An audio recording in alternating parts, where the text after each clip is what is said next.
Presidente, Sr. Primeiro-Ministro e os membros do Governo, Sr. Ministro das Finanças, este orçamento suplementar representa a resposta do Governo à crise provocada pela Covid-19 e procura também materializar o Programa de Estabilização Económica e Social apresentado também pelo Governo. E em jeito de antecipação, dizer que os Verdes reconhecem que algumas das preocupações que fizemos chegar ao Governo acabaram ainda que parcialmente por ter reflexos neste orçamento suplementar, mas ainda assim também temos de reconhecer que as respostas que este orçamento transporta ficam, a nosso ver, muito longe do necessário. E ficam longe do necessário do ponto de vista dos apoios às famílias, do ponto de vista dos apoios às micro e pequenas empresas, mas também longe do necessário em termos de investimento público e das medidas para travar a crescente onda de desemprego que continua a galopar para níveis muito preocupantes. E agora o Sr. Ministro dir-me-á, pois, mas o dinheiro não dá para tudo. Mas, Sr. Ministro, poderia dar para mais se o Governo, por exemplo, durante este período, tivesse impedido os bancos de cobrar spreads no acesso às linhas de crédito que o Governo estabeleceu. Poderia haver mais, por exemplo, se o Governo vedasse o acesso aos apoios às empresas que têm a sua sede fiscal em paraísos fiscais, como de resto os Verdes defendem desde o início deste processo e como também alguns países já fizeram, inclusivamente na Europa, que já vai em 6 países só na Europa.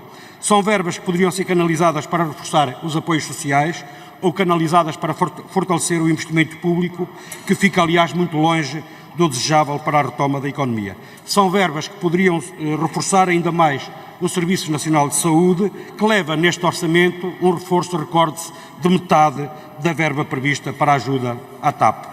De qualquer forma, nós registramos o facto de algumas preocupações dos Verdes terem tido expressão neste orçamento.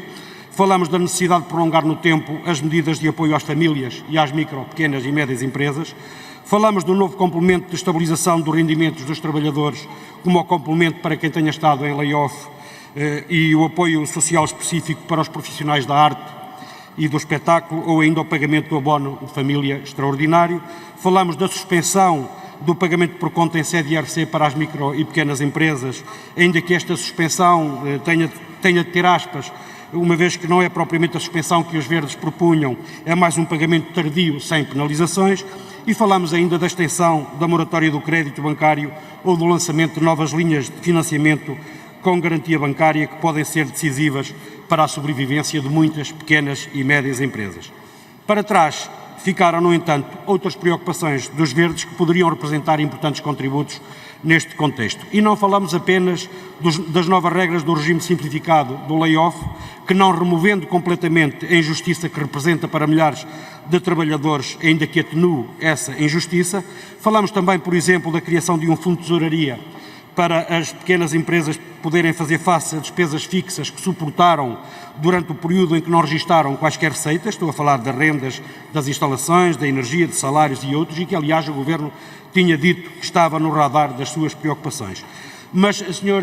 Ministro das Finanças, o meu pedido de esclarecimento diz respeito a outra preocupação dos Verdes, que inclusivamente foi anunciada pelo Governo e que tem a ver com uma matéria que passou recentemente para a pasta das Finanças. Refiro-me à remoção do amianto nos edifícios escolares. E porquê? É que no orçamento suplementar, não só não nos permite perceber a verba destinada para esse fim, como ainda não temos quaisquer garantias de que prossiga, porque, pelos vistos, o Governo, metendo essa verba num bolo alargado a outros investimentos, deixou a execução na dependência das prioridades que as autarquias estabeleceram no leque desses investimentos. E era importante, Sr. Ministro, que nos dissesse se está em condições de garantir que o programa de remoção do amianto nos edifícios escolares vai mesmo avançar, aproveitando o facto das escolas estarem encerradas, como aliás o Governo anunciou. Para terminar, e a propósito do elefante branco, apetecia-me, não é branco, a propósito do elefante na sala, apetecia-me perguntar, Sr. Ministro, quem é que trouxe, afinal, o elefante? E eu só não faço a pergunta porque todos nós sabemos a resposta. Foi o PSD e o CDS que trouxe o elefante para a sala.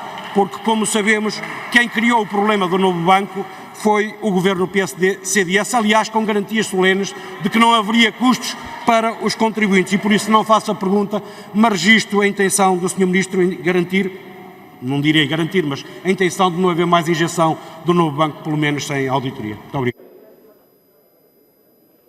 Muito obrigado, Sr. Deputado.